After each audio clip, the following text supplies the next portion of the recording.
On today's show, the Indiana Pacers eliminate the New York Knicks in Game 7 at Madison Square Garden. Indiana's historic offensive performance, Tyrese Haliburton's poise in the biggest game of his career, and so much more. It's all coming up on today's Locked On NBA.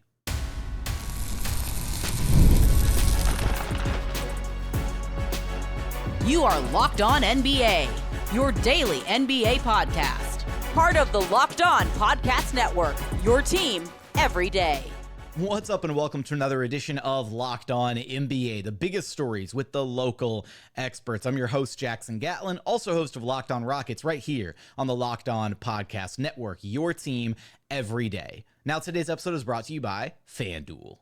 It's winner take all time in the NBA and NHL, and FanDuel's giving you a shot to bring home a big win of your own, because right now new customers get $150 in bonus bets with any winning $5 bet. That's $150 to bet on spreads, money lines, player props, and so much more. And all you have to do is wager $5. In fact, right now you can head over to FanDuel.com to take a look at the outright betting favorites for the NBA title this season after the Denver Nuggets were upset by the Minnesota Timberwolves and eliminated. Right now, the Boston Celtics, the outright favorites at minus 160. The T-Wolves right behind them at plus 280. The Dallas Mavericks plus 500. And then the Indiana Pacers plus 2,600 to win it all. So for all those odds and so much more, visit FanDuel.com/lockedon and make every playoff shot count. FanDuel, America's #1 sportsbook.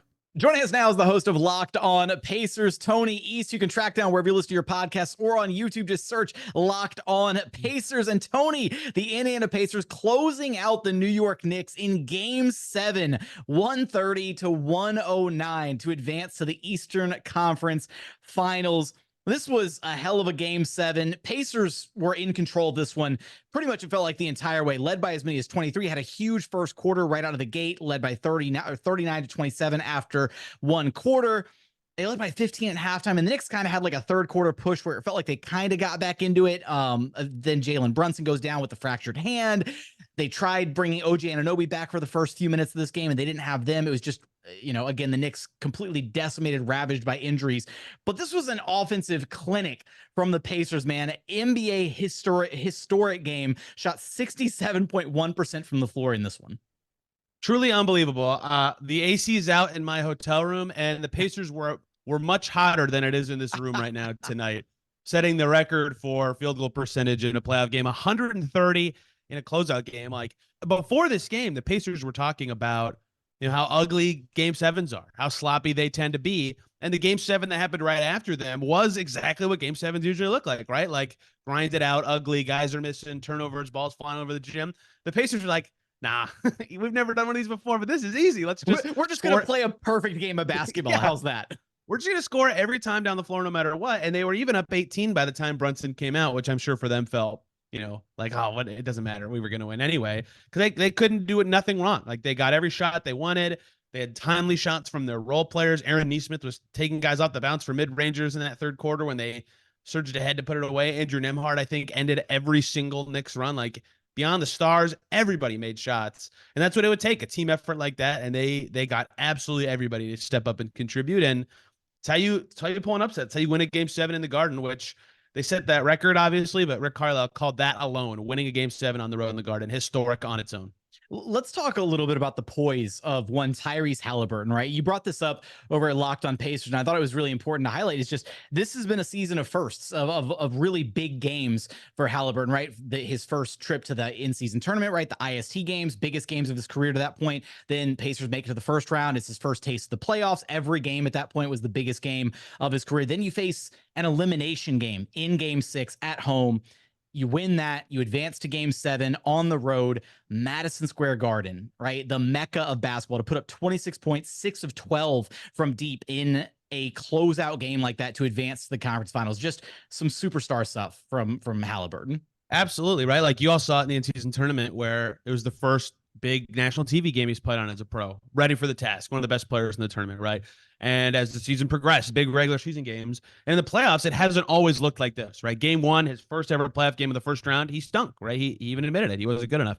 Game 1 of this round, he stunk. Their first closeout opportunity against the Bucks, he wasn't good enough, right? He's had trip-ups along the way, But his first 2 elimination games and his first game 7, he was ridiculously good in both of them. And that's what is required when you get to a situation like this. The stars have to be stars. Anthony Edwards just was a couple minutes ago, which is why I'm bringing him up. And Karl-Anthony Towns was, and Tyrese Haliburton absolutely was, right? Like, it took a fan, John, with him in the first quarter, I think, to really like get him jazzed and feeling himself in the game. But he went right at the Knicks. He was fading to his spots for threes. He was getting to the basket when he needed to spray out the right passes. Like, everything he did was the right decision. And of course, it's easy to say that when he makes the shots, but he proved during the season he can make those tough threes, right? When he was absolutely at his best. And, for a guy who hasn't always in these big moments in this postseason, like again, game 1 of this series, game 5 of this series, been like absolutely awesome, to come out in your first game 7 on the road, Madison Square Garden, and be lights out, flawless, best scorer on the floor was just such impressive stuff to me. And his legendary season kind of grows. And I get there's going to be a lot of complaints about when and how he talks, but if he keeps winning, he can keep talking. So that's going to lead to a lot more of the complaints like that. And he's earned the right to do that by winning these games. He wore the what was it, the Reggie Miller, the choke job hoodie to the post game press conference. You were there. You're there in New York. If you're watching via YouTube, you can see Tony's got the blue. It's actually we're gonna say this is the tears of Knicks fans that you see streaming across his face. Well, I guess it's not his tears. It's just the tears of Knicks fans bathing that blue light on Tony's face.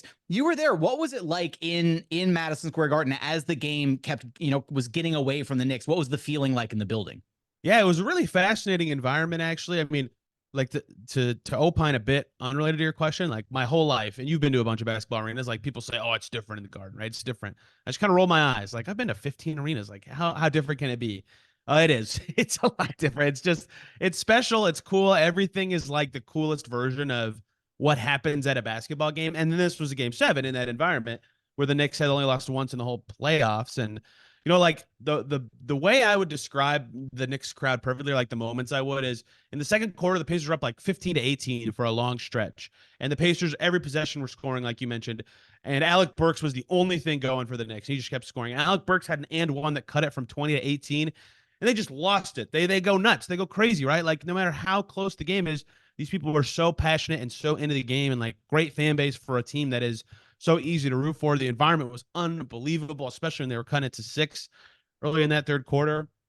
But it also, as high as the highs come, I've never heard so many groans in a game. And that's partially because of the moment, but like the Pacers shot so well and made so many shots, there was a lot of opportunities to just be like, oh, again, like, I can't even simulate the sound by myself, but there were a lot of them, and rightfully so. Like, Knicks on a 4-0 run. Oh, Andrew Nembhard just made a step back 15 foot. Like, it just happened over and over and over again. And it was pretty unbelievable to see in person. And again, like Rick Carlisle said it, he played against the Knicks in many a playoff series. Like, winning a game 7 in the Garden is really hard, and this young Pacers team found a way to do it.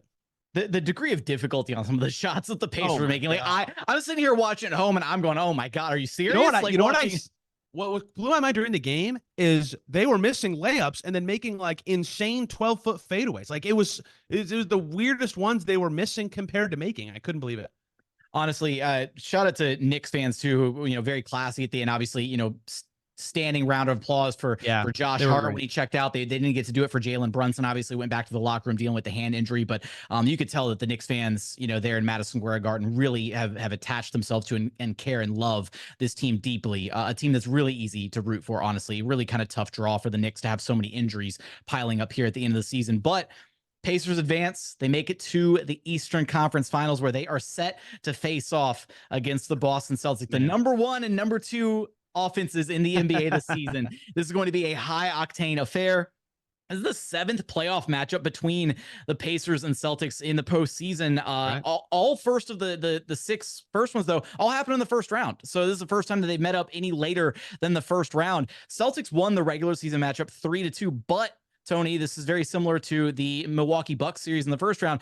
The Celtics haven't actually faced a version of the Pacers with Pascal Siakam in tow, because the last time they met was January 8th, before Siakam was available, I believe.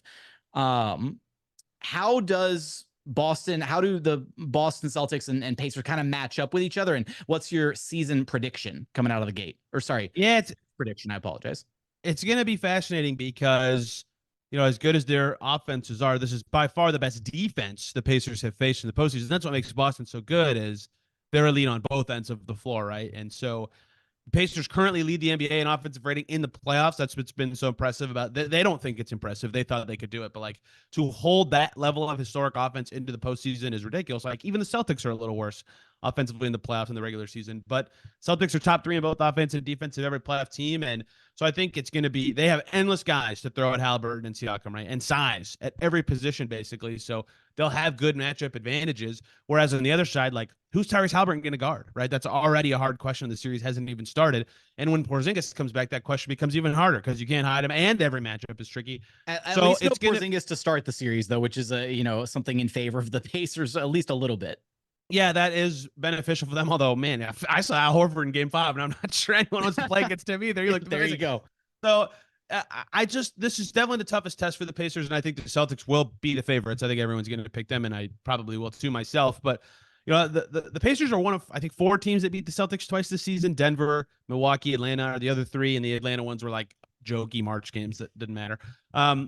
It's hard to beat the Celtics. The Pacers did it twice. Their offense is so good that they can beat anyone. So I think they will win a game, maybe 2 in the series. But I just think the Celtics defense, as you've seen all season, is too good and consistent, and they can get a good 3 on every possession. They have countless good shooters, so they also have a high variance games in them. So I think this is going to be a little too much for the Pacers to overcome to me, unless variance is on their side for all 7 games, and I find that a little hard to believe. So we'll see. I mean, I'm not going to be the idiot who doubts the Pacers. I already picked the Knicks to beat them and was wrong, but the Celtics do seem like a level up that's going to be tricky for them. The Indiana Pacers survived their grueling 7-game series with the Knicks. They're advancing to the Eastern Conference Finals. How are they going to match up with the Celtics? You're going to have covered for all of that and so much more over at Locked On Pacers. Tony, thanks for stopping by Locked On NBA with me. Thanks for having me, Jackson.